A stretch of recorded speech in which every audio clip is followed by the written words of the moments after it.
특히 현대차, 이 기아 지금 어떤 이슈로 이렇게 급등을 하고 있는지 좀 한번 설명을 해주시죠. 말씀하셨던 것처럼 오늘 이제 좀 깜짝 소식이 있죠. 그러니까 현대차가 이제 갑자기 급등을 하고 또 수소 관련 섹터들이 좀 이렇게 좋은 움직임을 보이고 있습니다. 아무래도 이제 내용을 좀 살펴보니까 지난 이제 액트 엑스포 2024에서 이제 수소 관련 이제 특히나 이제 액시언트 수소 트럭을 또 선보이게 되면서 이제는 HTW 로지스틱스 기반한 솔루션들 이제 확장하겠다 뭐 이런 얘기들이 나왔던 것 같습니다. 사실 뭐 어떻게 보면 우리가 그동안 수소 쪽이라고 얘기를 한다고 하면은 이제 기다림만 좀 너무 깊었다. 특히나 2020년에서 21년도 넘어갈 때 수소차 이슈 한참 끌다가 그동안 한 3년 동안 거의 뭐 조용하다시피 했는데 이게 어떻게 보면은 그 거의 울상이었던 분들이 이제 사실은 이 수소 관련주들을 투자하셨던 분들이 좀 많이 있지 않았나라고 생각을 하고 있습니다. 일단 저는 현대차가 그래도 이번에 이제 지난 CES 2024에서도 이제 앞으로 사회는 이제 수소 기반 사회로 넘어가게 될 수밖에 없다. 그러니 우리가 이제 도심 이제 모바일을 담당을 하고 있다 보면은 당연히 우리가 이제 수소 트램을 비로소 시작으로 우리가 수소 트럭 상용화 그리고 앞으로는 민간 수소 차량까지도 확장하겠다는 기반을 계속 보였었는데 저는 이 중에 시작으로서 어떻게 보면은 이 현대차가 이번에 이제 북미 지역을 대상으로 먼저 좀 시작을 하지 않았나. 그래서 저는 이 내용을 좀 봤을 때 시장에서 좀 오늘 탄력을 좀 많이 받았던 것들도 여러 가지 영향은 있겠습니다만은 이제 현대차가 사실 그 동안에는 기업 밸류업 프로그램에 좀 초점이 많이 맞춰지면서 거래 물량이 올라왔습니다.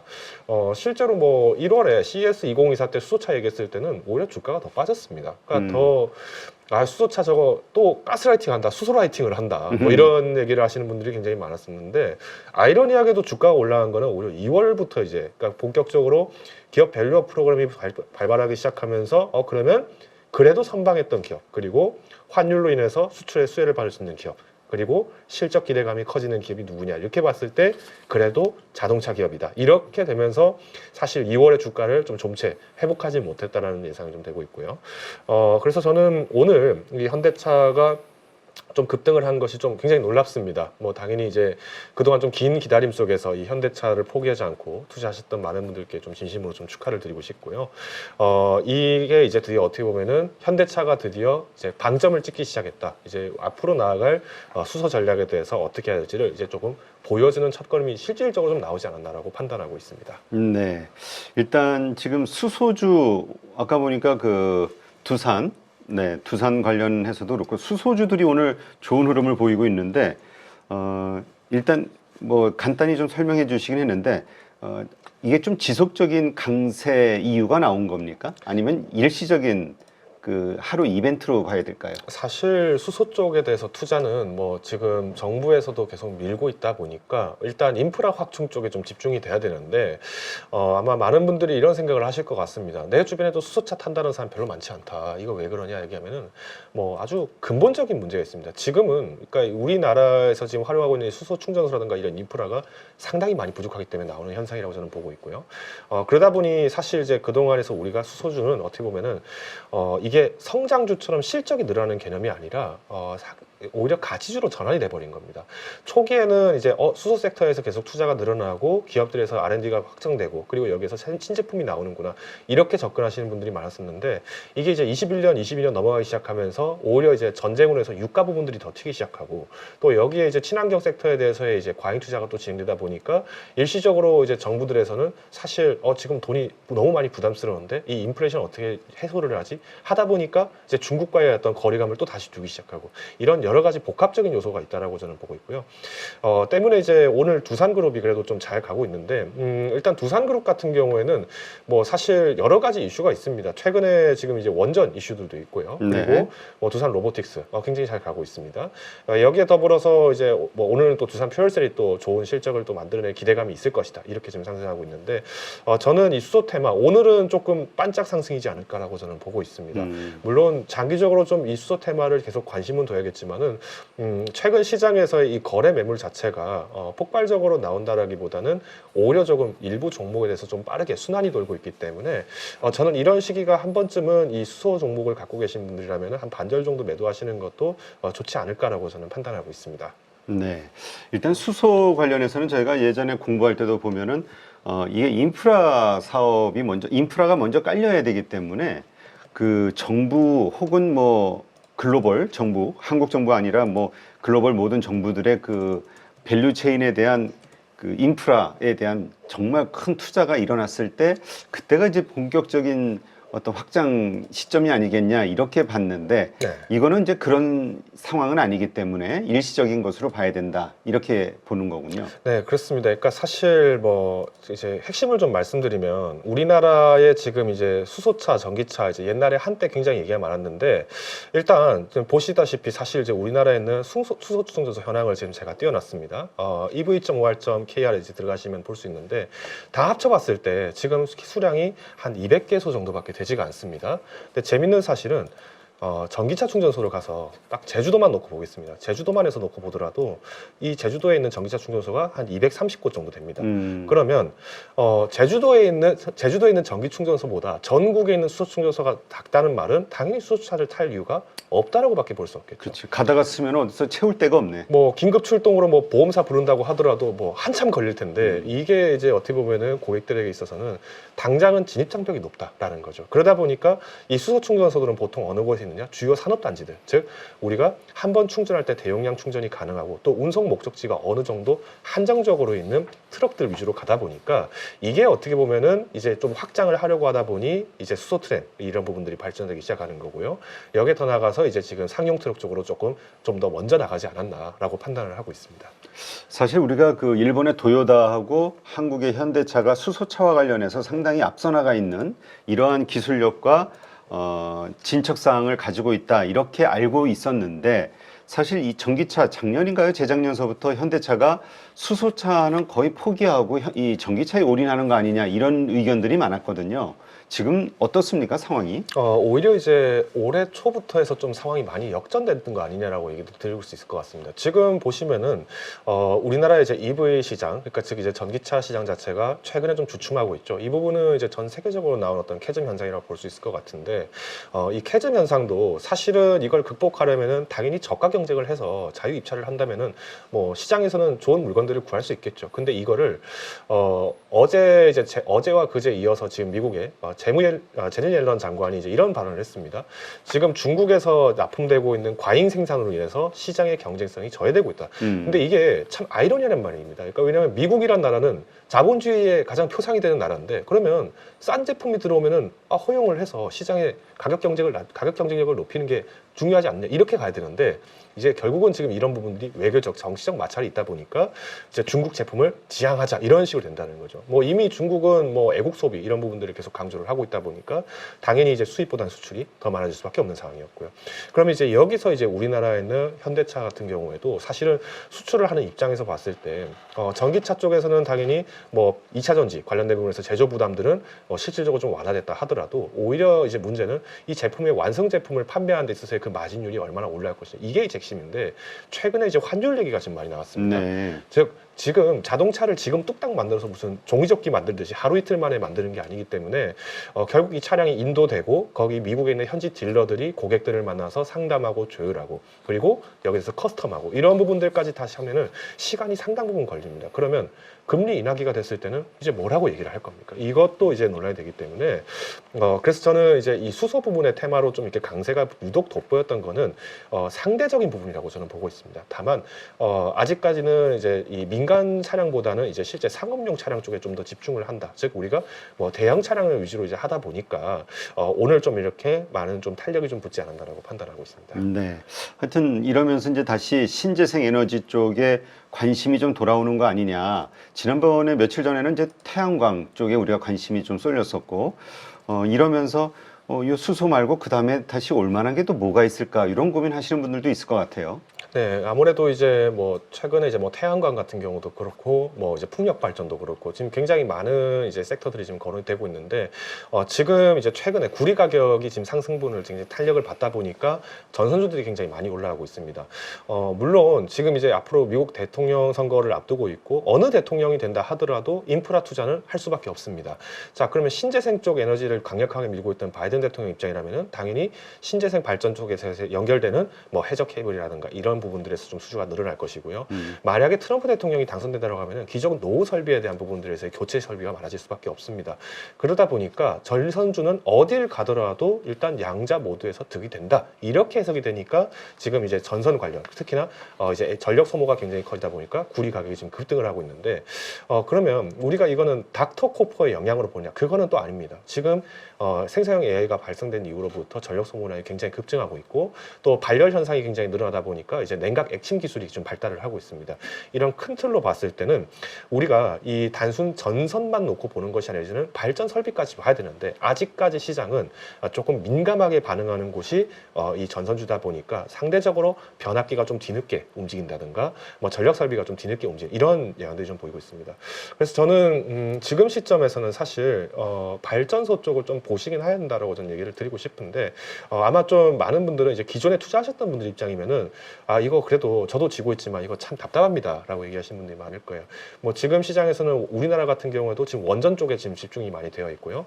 해외 수주를 하더라도 지금 이제 중국 제품들을 좀 밀어내자라는 얘기는 있지만 아직까지 이것에 대해서 유럽에서도 지금 명명백백하게 전부 거절합니다. 이렇게 할 수는 없는 입장입니다. 그래서 지금 아무래도 우리나라에는 뭐 CS 윈드라든가 이런 기업들이 좀 수출 실적이 좀 1분기에는 저조했다라고 보고 있지만 이거는 조금 일시적인 현상이라고 저는 보고 있습니다. 그러니까 우리가 지금 투자 입장에서 봤을 때 상대적인 매력도가 좀 떨어진 거지 우리가 시장 성장성 자체는 계속 유효하기 때문에 이 탄력에 대해서의 좀 민감도는 아직까지는 조금 약한 게 신재생이다 정도로만 요약을 드리겠습니다. 네, 지금 뭐 계속해서 전력주가 뜨고 있는 것, 뭐 구리 관련주들도 그렇고요. 결국 이제 지금 전력에 대한 공급 부족 이 이슈가 글로벌리 뭔가 이슈가 되고 있기 때문에 이런 현상이 벌어지는 건데 그러다 보니까 이제 원자력에 대한 이야기들도 많이 나왔잖아요. 특히 또 원자력 관련해서 우리가 또 어디죠? 동유럽 이런 쪽에서 뭔가 수주 모멘텀도 좀 있고 근데 그렇게 썩 크게 강하게 움직이는 것 같지는 않다는 느낌이 드네요. 일단 이제 체코 원전 수주 관련해서는 이미 이제 두산 에너빌리티가 이제 루마니아에 있는 전력공사랑 마찬가지로 협력을 해서 여기 이제 그 부품들을 지금 납품하는 것들이 계약이 지금 진행이 되고 있는 상황이고요. 특히나 이제 두산 에너빌리티 같은 경우에는 이제 또 사우디아라비아, 즉 이제 이쪽에 중동 지역을 계속 공략을 하고 있습니다. 그래서 지금 소형 원전 모듈 쪽을 이제 계속 납품을 하고 있는데 이 말은 뭐냐면은 우리가 이제 과거에는 원전 기술 자체가 이제 말 그대로 대형 발전 위주로 좀 운영이 되다 보니까 국지적 운영이 많이 제한됐습니다. 그리고 실제로 지금 이 원전 착공이 계속 늘어나다 보니까 우라늄 가격도 좀 많이 상승을 했죠. 그래서 저는 일단 이 원전 쪽이라고 한다면은 저는 어떤 신재생 에너지, 즉 우리가 태양광이나 풍력 그리고 해상 발전만을 가지고는 반드시 제한적으로 나타날 수밖에 없는 공백기가 있습니다. 이 공백기를 채우기 위해서라도 가동해야 되는 게 원전이다 보니까 이거는 쌍두마차 격으로 간다고 보시면 됩니다. 그러니까 어느 한쪽이 무조건 맞다라고 보시면은 반드시 여기에 대해서 주가적인 타격들도 당연히 이어질 수밖에 없다라고 저는 보고 있고요. 때문에 이제 지금 전력 발전이라고 한다면은 신재생 에너지와 신재생 에너지와 원전 이 두 가지를 좀 병행해서 투자하시는 방법은 필요하다고 보고 있습니다. 그러니까 투자도 결국은 우리가 이제 수익을 극대화하는 것도 좋은 전략이 될 수 있지만 극대화 전략을 사용했을 때는 수익의 손실도 극대화될 수 있다는 점을 항상 고려를 하셔야 됩니다. 최근에 시장이 워낙 안 좋고 또 거래량이 좀 많이 축소를 하다 보니까 이럴 때는 차라리 좀 분산을 하셔서 어느 한쪽이 좀 수익이 났을 때 좀 수익이 저조한 쪽을 다시 한번 좀 재매입했다가 또 어느 정도 수익이 올라왔을 때는 다시 원비중을 복귀하는 이런 이제 좀 순환매가 좀 빨라지는 부분이라고 좀 고려를 했을 때는 양자의 모두 균형을 좀 이루는 게 해지 전략으로서는 현명하다고 판단하고 있습니다. 네, 마카롱님 고려아연이 50만 원을 유지하고 있는데 앞으로의 전망이겠죠? 좀 봐달라고. 일단 고려아연은 제가 전선주들이 급등할 때 제가 가장 많이 언급했던 종목 중 하나입니다. 왜냐면 그래요? 이제 보통 이제 전력 설비 쪽이 좀 안 가고 이럴 때도 오히려 고려아연의 강점이라고 한다면은 고려아연은 일단 우리가 잘 알고 있는 정광주죠. 그러니까 정제와 재련을 하고 있는 곳인데 지금 여기에 더불어서 이 고려아연의 자회사인 K잼도 이번에 이제 동박 설비를 이제 양산을 본격적으로 시작하는 걸로 알고 있습니다. 우리가 이제 2020년도 때 고려아연이 이제 우리도 동박 설비 만듭니다. 온산 기지 만들었습니다. 온산 기지에 지금 기지 구축하고 자회사 설립합니다. 이 얘기 계속 나왔는데 이 내용이 이제 사실은 그 K잼에 대한 내용이었기 때문에 2차 전지 시장이 좀 활성된다 하더라도 편승 효과는 크다고 볼 수 있을 것 같고요. 더불어서 지금 구리 가격이 지금 폭등을 하고 있습니다. 근데 만약에 금리 인하기를 마주한다. 이 말은 경기가 완전히 박살이 났다는 겁니다. 그러면 이때는 우리가 닥터 코퍼라고 봤던 부분에서는 가격이 빠지게 되겠죠. 자, 그러면 구리 가격이 빠졌을 때 AI 산업 투자는 더 활성화를 띈다고 가정해 보겠습니다. 그러면 결국은 구리 가격에 대한 부분들에서의 수요는 더 싸지니까 더 많은 기업들이 다시 찾게 될 거고요. 구리 비축에 대해서 오히려 전선 설비나 아니면은 제품 설비에 대해서의 구리 정제가 필요하기 때문에 저는 오히려 구리에 대한 전광 TC 즉 이제 마진율이 좀 더 높아질 거라고 저는 보고 있습니다. 그래서 사실은 어떻게 보면 고려아연이 뭐 좀 일종의 유가로 치면 SOL처럼 좀 답답하게 움직이는 건 있습니다만은 저는 조금 지금 시장에서는 좀 한 번 정도 반절 정도 매도를 하셨다가 이후에 한 56만 원 선까지는 조금 더 주가를 좀 높여볼 수 있지 않을까 보고 있습니다. 그래서 중요한 거는 지금 이제 구리 가격의 영향인데 이게 아무래도 이제 금리 인하기와 조금 영향이 겹쳐질 가능성이 있습니다. 그래서 이 두 선물 시장과 그리고 이제 금리 인하 시기에 대한 부분들의 포인트를 함께 좀 병행하시면서 접근하시는 걸 권고를 드리겠습니다. 네. 자, 두산 퓨얼셀 제이님, 25,000원이 본전인데 이제 수익권으로 왔다고요. 여기서 이제 매도를 하는 게 나을까 아니면 계속 들고 갈까 지금 고민 중이신 것 같아요.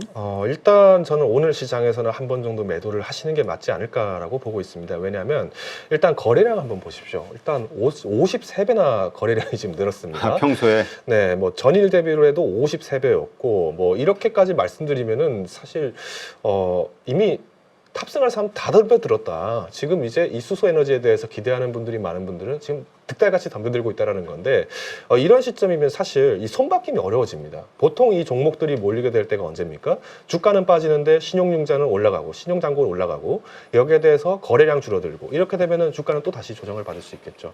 저는 오늘 이 두산 퓨얼셀뿐만 아니라 오늘 좀 이렇게 수소 관련주들 특히나 뭐 오랜만에 이 두산 퓨얼셀과 좀 비슷한 움직임을 보이는 뭐 JNK 히터 이런 종목들은 조금 수익을 좀 내셔서 좀 현금을 좀 확보하시는 게 어떨까. 오히려 내일부터 이제 본격적으로 시작될 가능성이 높은 반도체 섹터에 대해서 투자할 수 있는 예비군을 좀 마련해 놓으시자 정도로 요약을 드리겠습니다. 네.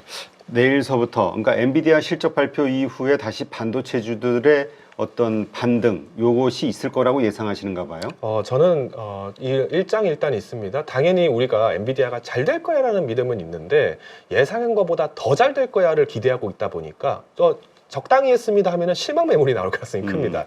그러다 보니까 오히려 이제 차익 매물들이 나오게 됐을 때는 자연스럽게 신규 진입을 할 수 있는 사람들이 나오는데 이때가 어떻게 보면은 이제 그동안 우리가 좀 눌렸던 반도체를 다시 2분기 실적을 기대하면서 접근할 수 있는 좋은 시기이기 때문에 저는 이 반도체 섹터가 다시 한번 이제 배기가 돌아올 거라고 저는 판단을 하고 있습니다. 저는 그래서 우리가 그동안 이제 소외가 됐던 반도체 섹터는 이제 실적 시즌이 이제 점점 끝나간다. 실적 발표 시즌이 끝나고 다시 2분기에 대한 실적을 높여갈 수 있는 기대가 있기 때문에 조금 우리가 준비를 하자라고 연락을 드리겠습니다. 현대차 왜 이렇게 강할까 다들 아주 의아해 하시네요. 그러다 보니까 이 현대모비스를 가지고 있으신 분들은 또 소외감이 느껴지는 거예요. 현대모비스 과연 현대차나 기아의 주가 흐름 잡아갈 수 있을까? 따라갈 수 있을까? 일단 뭐 실적 부분을 가장 중요하게 보고 있는데 아무래도 이제 지금 자동차 시장이 이제 그전에는 뭐 전기차 쪽에서 수혜가 있으면 잠깐 반짝하고 그 다음에 다시 후퇴하고 이런 모습 좀 반복이 됐던 것 같습니다. 근데 저는 지금 시점에서는 현대차가 왜 강하냐면은 기업 밸류 프로그램 발표에 대한 기대감도 있기 때문에 조금 상대적으로 먼저 지주회사인 이 현대차가 조금 더 높게 평가되지 않았나라고 보고 있고요. 뭐 여기에 대한 가이드라인은 아무래도 빠르면 이번 주 그리고 못해도 다음 주 중에는 이 본격적인 기업 밸류 프로그램에 대해서 이제 정부의 이제 의사가 좀 조달이 될 것 같습니다. 그러면 저는 지금 시점에서 현대모비스는 조금 기다려 보셔도 될 것 같다. 오히려 기업 밸류 프로그램으로 이제 상승한 이후에 그래도 좀 조정 여파가 있기 때문에 여기서 추가적으로 좀 하락을 한다고 하면은 21만 원 선 조금 지지 여부를 좀 주목을 하셔야 될 것 같고요. 오히려 저는 조금 장기적인 안목으로 봤을 때 25만 원 선까지는 그래도 무리 없이 올 한 해 좀 마무리를 할 수 있지 않을까라고 보고 있습니다. 그래서 지금 사실 전기차뿐만 아니라 하이브리드 차 그리고 이제 신형 모델까지 좀 기대가 되는 현대그룹이기 때문에 조금 더 인내심을 가져보자로 말씀을 드리겠습니다. 네, 자 두산에너빌리티 아까 원전주에 대해서도 잠깐 말씀드렸습니다만 15% 수익을 보고 있는데 지금 현금화하는 게 낫겠냐 아니면 더 들고 가야 되겠냐 가지고 고민하시는 분이 있네요. 일단 저는 지금 시점은 한 번 정도 비중을 줄이시는 게 좋다고 생각합니다. 그러니까 이제 사실 뭐 주식도 그렇고 뭐 코인도 그렇고 어떤 상품, 부동산도 그렇고 당장 내일 가격을 알 수는 없습니다. 근데 가장 중요한 건 투자에서 일단 투자자분의 체력이 중요한데 지금 만약에 내가 전체적인 포트 그리고 현금 비중이 뭐 거의 뭐 제한적이다라고 하신다면은 이럴 때일수록 한 번 정도 한 3분의 1 정도에서 반절 정도는 매도를 하셔도 될 거라고 보고 있고요. 그러면 이 반절 정도 매도했다가 더 가면 어떡합니까 하시는 분들이 계신데 여전히 반절 정도 남아있기 때문에 극대화 전략은 안 되더라도 탄력을 좀 받을 수 있습니다. 그러면 오히려 우진엔텍이나 두산에너빌리티 등 우리가 이제 알고 있는 뭐 한전 KPS 이렇게 많은 이제 원전주들이 잘 갈 때는 어떻게 접근을 해야 되느냐? 그러면 당연히 원전주가 잘 갔으니까 아까 제가 얘기 드린 것처럼 신재생 에너지 쪽이 조금 소외를 받겠죠. 그럼 이때는 다시 또 해지 전략으로서 좀 저평가되어 있는 신재생 에너지를 좀 단기적인 매매를 하는 전략으로 병행 투자를 하시자로 이야기를 드리겠습니다. 네, 알겠습니다.